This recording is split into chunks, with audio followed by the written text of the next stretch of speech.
Performing eye budding.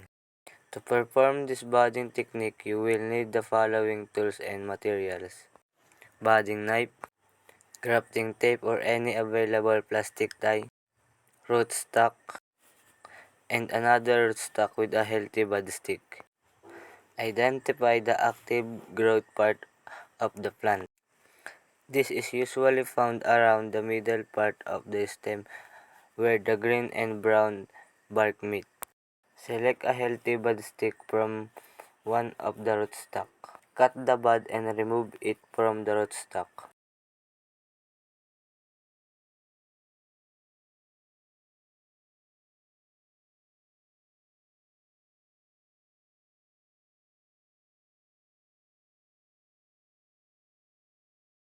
Make in eye-shaped slit around active growth part.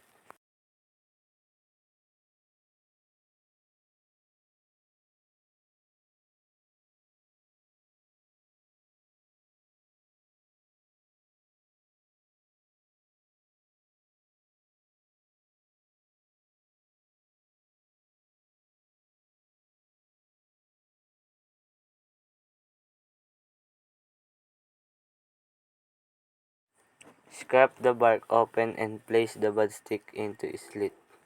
Secure the bud stick in place using the bark flaps.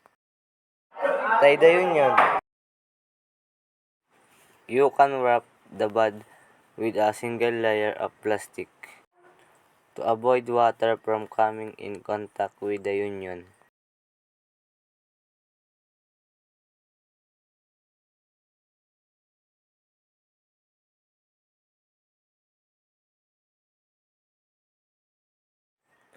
Cut the upper part of the rootstock.